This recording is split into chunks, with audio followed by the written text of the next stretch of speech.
ॐ इदं विष्णुर्विचक्रमे ॐ इदं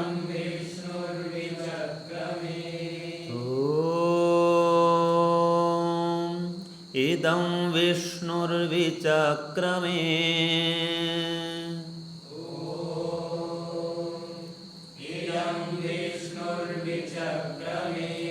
त्रेधा निदधे पदम् त्रेधा निदधे पदम् समूहलमस्य पांसुरे समूहलमस्य पांसुरे समूहलमस्य पांसुरे समूहलमस्य पांसुरे समूहलमस्य पांसुरे ॐ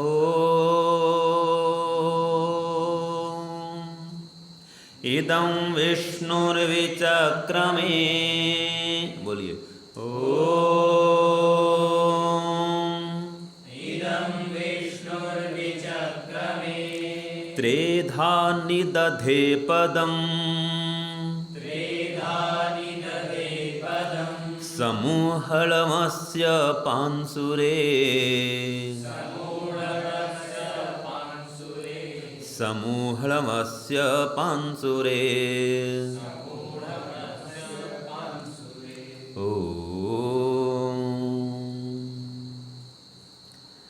देखिए इस मंत्र में क्या कहा, इदं विष्णुर्विचक्रमे। इसका अर्थ क्या करते हैं कि मनुष्य लोग जो विष्णु अर्थात व्यापक ईश्वर, और इस व्यापक ईश्वर की विशेषता क्या है, वो विष्णु कहलाता है। तो वह तीन प्रकार का ये प्रत्यक्ष अथवा अप्रत्यक्ष जगत को बनाने वाला है, बनाया हुआ है। ठीक है जी। तो पदम माने जो प्राप्त होने योग्य है। पद का अर्थ क्या होता है, हाँ, जो जिसे प्राप्त किया जाता है, जो प्राप्त होने के योग्य है। ऐसे इस जगत को परमात्मा ने बनाया है। विचक्र में विविध प्रकार से बनाया है। कितने प्रकार के देखो रंग हैं रंग बिरंगे फूल, पौधे, वृक्ष, वनस्पति, पशु, पक्षी, अद्भुत यह जगत है। तो ऐसे विशेष जगत का परमात्मा ने निर्माण किया है।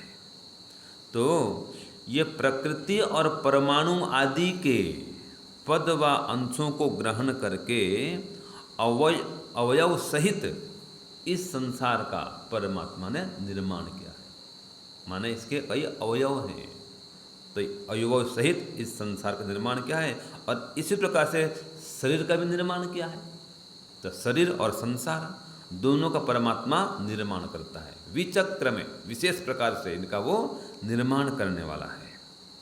तो उसने क्या किया है, अस्य समूहलमस्य, हाँ, इस तीन प्रकार के जगत का अच्छी प्रकार तर्क से जानने योग्य और आकाश के बीच में रहने वाला यह परमाणुमय जगत है।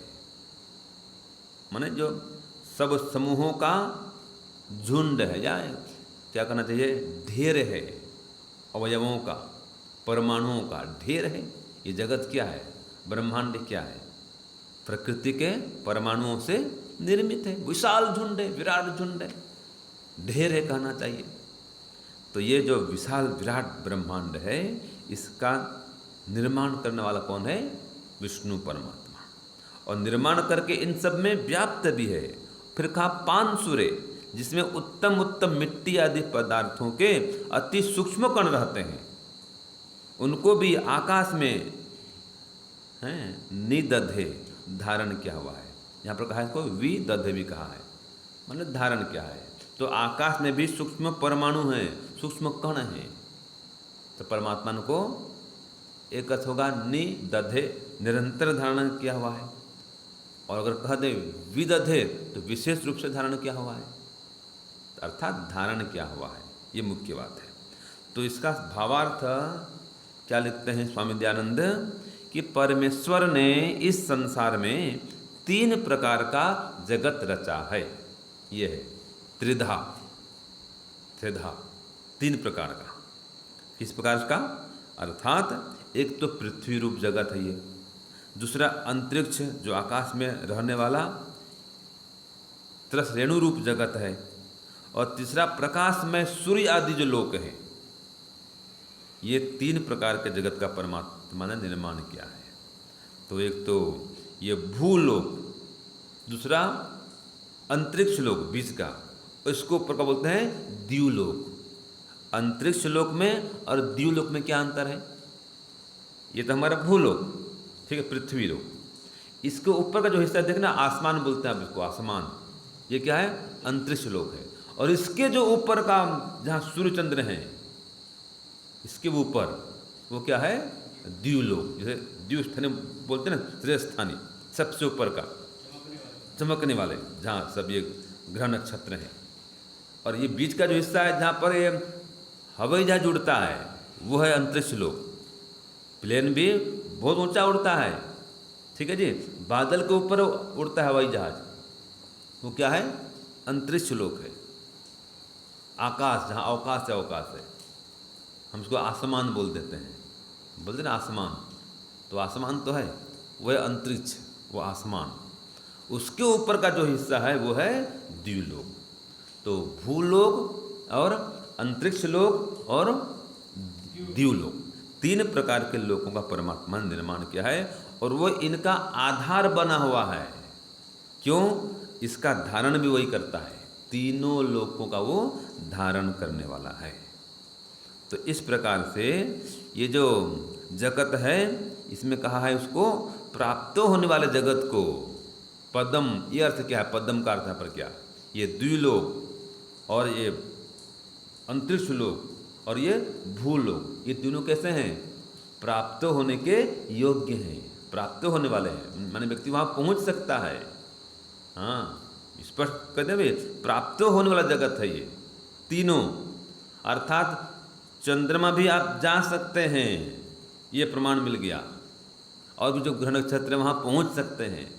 और ऐसा मिलता भी है रामायण में, एक जगह में मैंने पढ़ा था, उसमें कहा है रावण का पुत्र था अक्षय कुमार, उसके पास में ऐसे विमान थे कि मंगल ग्रह में जाके घूम के चला आता था। बताओ, मंगल ग्रह में, जबकि अभी तक वहाँ वैज्ञानिक अभी नहीं पहुँच सके हैं, लेकिन वो वहाँ भी जाके घूम करके चला आता था। बताओ, ऐसे तीव्रगामी उसमें विमान थे, रॉकेट से भी और तेज चलने वाले।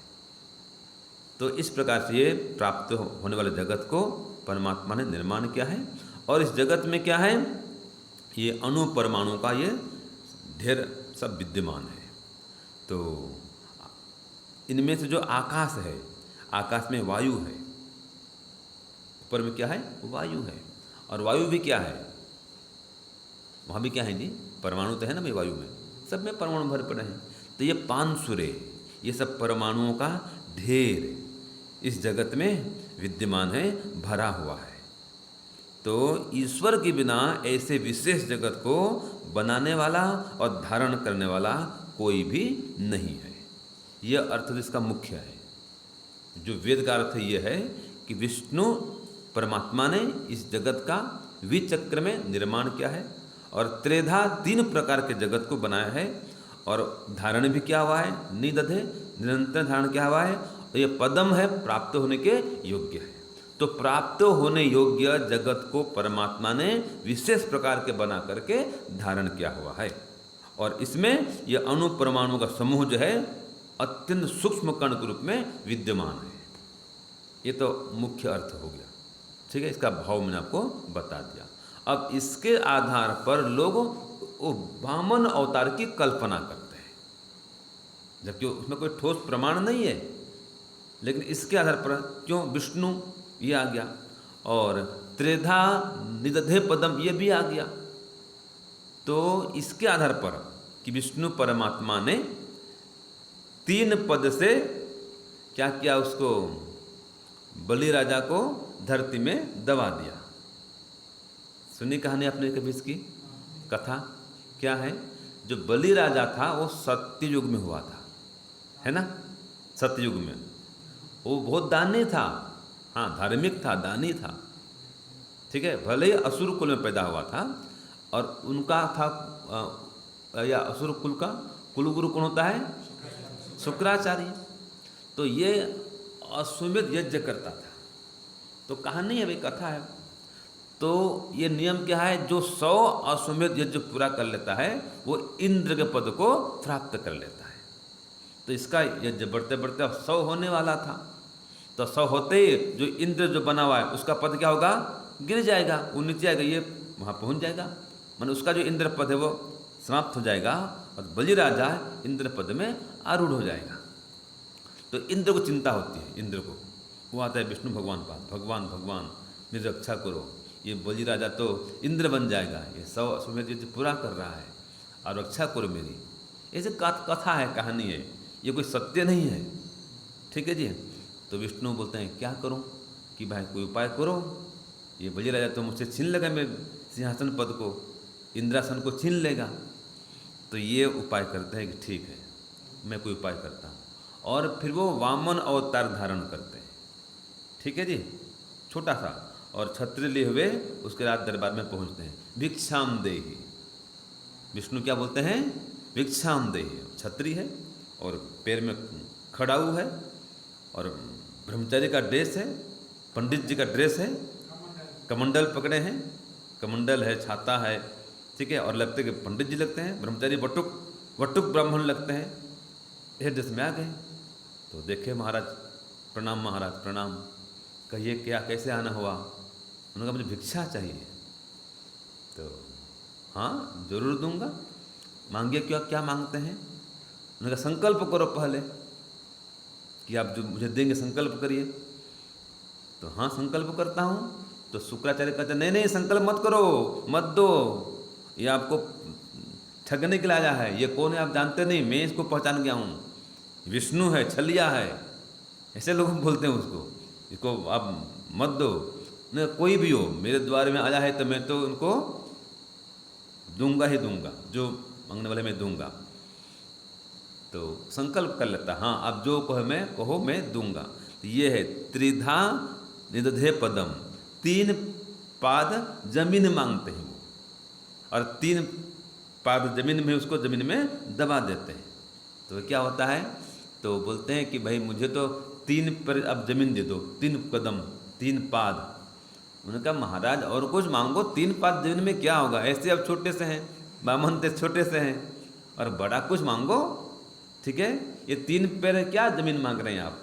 नहीं मुझे इतना दे दो, तो इतने मेरे लिए काफ़ी है, नहीं और कुछ मांगो, मैं इतना बड़ा राजा हूँ, 3 पैर जमीन मुझसे क्या मांग रहे हो, 3 कदम जमीन? तो नहीं मुझसे और कुछ मांगो। ये कहता नहीं मुझे अब कुछ भी नहीं चाहिए, इतना ही चाहिए। ठीक है, तो लो संकल्प करता है वो राजा, पानी छिड़ता है कि बस अब जो कहेंगे मैं दूंगा। तो बस मैं 3 कदम धरती ही दीजिए, स्थान दीजिए, भूमि दीजिए, बस इतना स्थान दीजिए कि मेरे 3 कदम में आ जाए। ठीक है तथास्तु, लीजिए। अब जैसे वो लीजिए कहता है, अब वो वामन से विराट अवतार धारण करते हैं। इतना बड़ा होता है, इतना बड़ा होता है कि उस 29 लोग तक उनका शरीर पहुंच जाता है। कल्पना है भाई, अलंकार है, ठीक है, द्यूलोक तक सिर होता तक पहुंच जाता है। फिर अब बोलते हैं प्रथम कदम में बढ़ाता हूँ, 1 कदम में पूरा धरती पार गए, और जो वहाँ तक ऊंचा हो गया शरीर, तो 1 कदम में धरती पार। अगला कदम कहाँ रखे? अगले कदम में द्यूलोक भी पार, 29 लोग द्यूलोक सब पार, ठीक है। अब तीसरा कदम बचा, तो कहते हैं बताओ महाराज बड़े राजा, अब कहाँ रुको? तीसरा कदम, सब तो मैंने पार कर लिया, 3 कदम में सब कुछ, मैं 2 कदम में सब कुछ नाप लिया मैंने, तो अब तीसरा कदम कहाँ रखूँ? कोई जगह मुझे बताओ। कोई जगह नहीं है। तो कहते महाराज मेरे सिर में रखो। तो ये है त्रेधा निदधे पदम, तीसरा पैर वो सिर में रखते हैं, उसको धरती में गाड़ देते हैं। ये उनका अलंकारिक कथन है, लेकिन ये कल्पना है, ये वेद में कैसे लिखा है देखो। अब इसके आधार पर उन्होंने वो कल्पना कर ली। तो पुराणों में ऐसी ही चर्चा आती है माने वो जो भी पुराणकार है लिखा तो है वेद के मंत्र के आधार पर, लेकिन उसने कहानी जोड़ दी, उसको सही मर्म को वो समझे नहीं और कुछ का कुछ बना के रख दिए।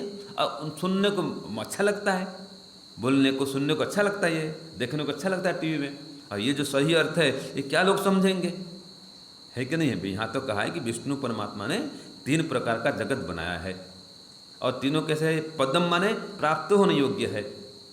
देखो यह क्या साइंस है, तीनों जगत जो है प्राप्त होने योग्य है। हमको एक जगत प्राप्त हुआ है भी, दूसरे जगत में जाते हैं तो प्राप्त होता है, वो जाओ हेलीकॉप्टर में जाओ, विमान में जाओ, वो प्राप्त होता है, देखने मिलता है, सब बादल के ऊपर चलने मिलता है, अच्छा लगता है।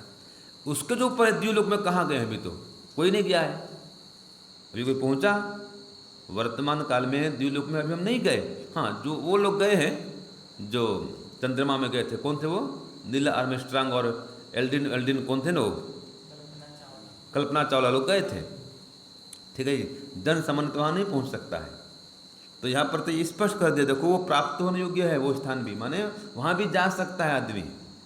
तो लोग पहले जाते थे, ये उदाहरण मिला अक्षय कुमार का, तो उसमें जिसके पास ऐसा तीव्र विमान था वो जाता था। तो ऐसे स्थानों को परमात्मा ने रचा है, धारण किया हुआ है, और इनमें क्या है, समूलमस्य पांसुरे, ये सब अणु परमाणु का इसमें ढेर भरा हुआ है। रजकण पांसुरे, धूल के मिट्टी के कण यहाँ भरे हुए हैं।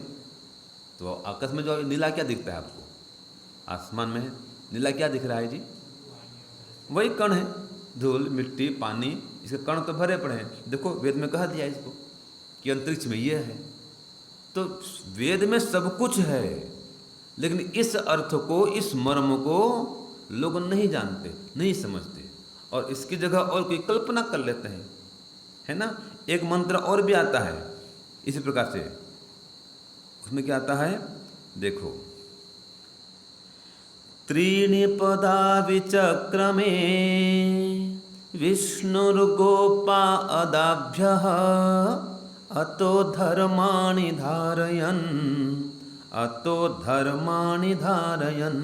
ये कल बताऊंगा, ये भी सब विष्णु के सूक्त में आता है, ये पूरा सूक्त है, विष्णु सूक्त है ये, तो पूरा मंत्र को याद करा दूंगा। इसका एक मंत्र और है, अतो देवा अवन्तु नो यतो विष्णुर्विचक्रमे पृथिव्यः सप्तधामभिः, पृथिव्यः सप्तधामभिः। तो ये मंत्र कल ले लेंगे, ठीक है। तो ये है वामन अवतार की सच्चाई, कि वेद में कहीं ऐसा वामन अवतार नहीं है। अब इन मंत्रों के आधार पर उन्होंने कल्पना कर ली है, ठीक है जी।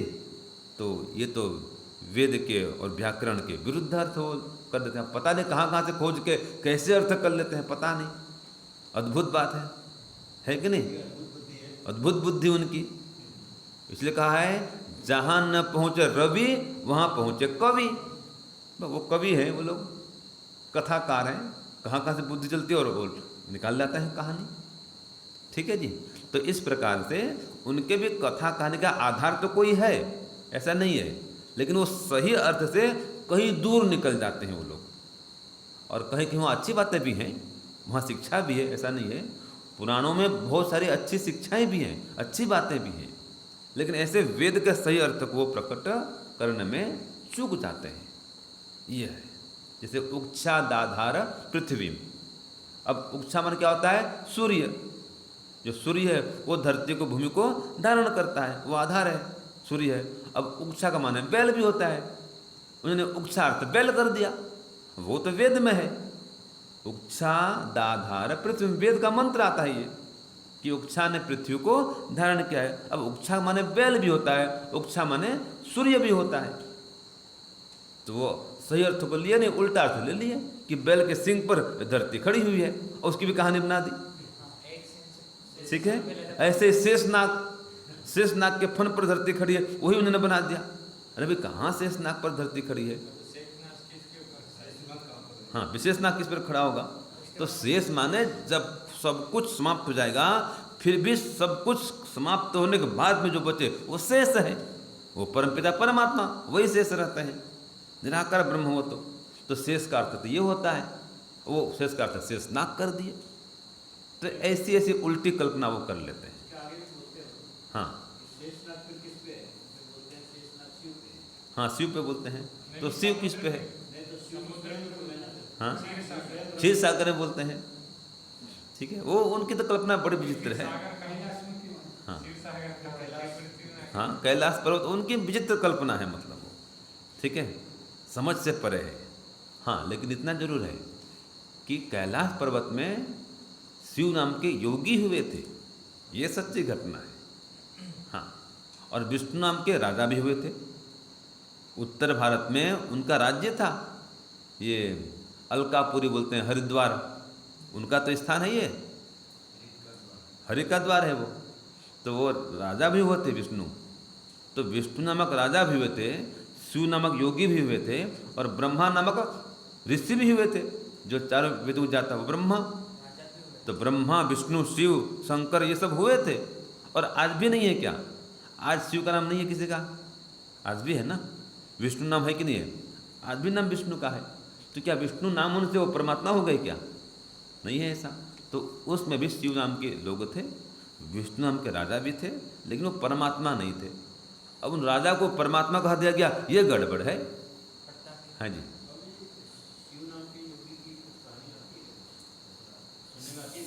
शिव का मंत्र है ना,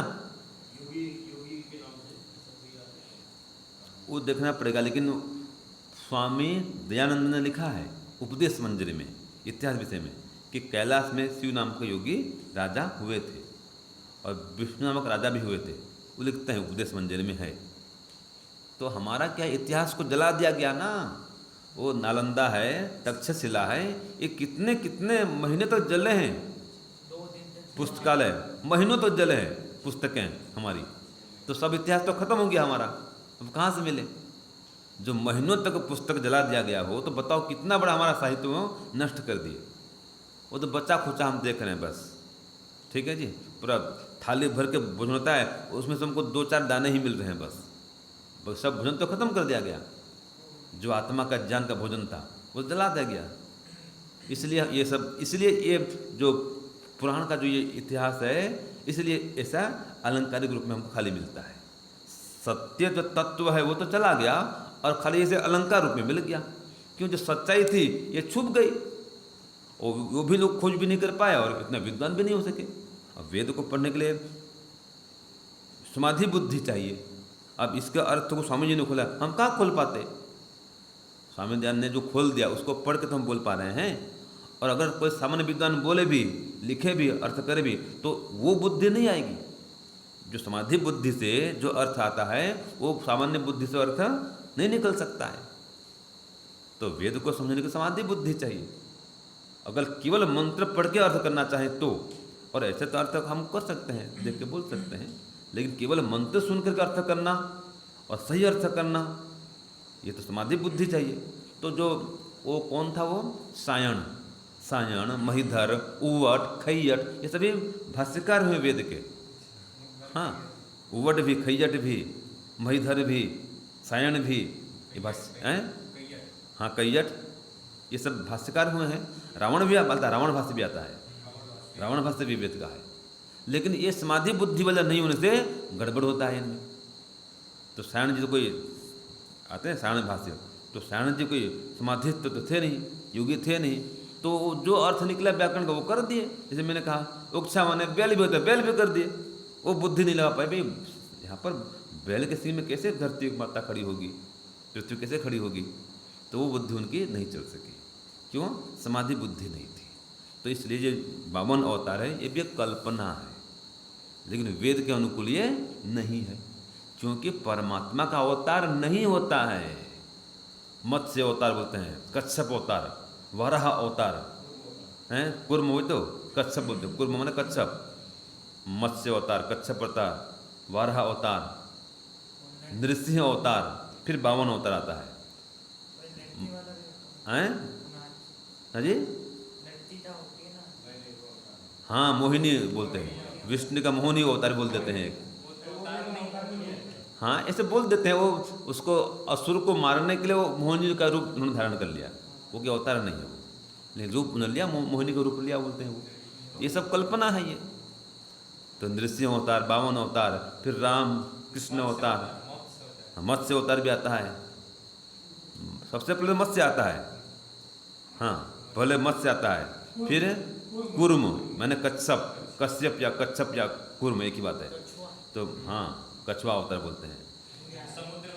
समुद्र मंथन में तो उसमें तो वो हिमत क्या बोलते हैं, वो पर्वत को, उस पर्वत को मथते हैं जो सुमेरु पर्वत, शेषनाग के में मथते हैं। एक तरफ देवता एक तरफ असुर, और उसको मथते हैं। उसमें से ऐरावत हाथी निकलता है और ये सब लक्ष्मी निकलती है, हाँ अमृत निकलता है, विष भी निकलता है। हाँ तो ये सब काल्पनिक कथा ही तो ये मत्स्य और अवतार, फिर कच्छप अवतार, कूर्म अवतार, वाराह अवतार, नृसिंह अवतार, 52 अवतार, हाँ राम, परशुराम और कृष्ण, हाँ जी, फिर कल्कि अवतार, और एक बुद्ध को है, हाँ हाँ परशुराम, श्री राम और कृष्ण अवतार, फिर कल्कि आने वाला 10 में। अब बुद्ध तो हो चुका है, ये 10 अवतार बोलते हैं वो। पर यह अवतार तो संभव नहीं है, जिसका शरीर हुआ वो परमात्मा नहीं हो सकता है। न तस्य प्रतिमा अस्ति, कि कोई उसकी मूर्ति होती नहीं ईश्वर की, ये सच्चाई है।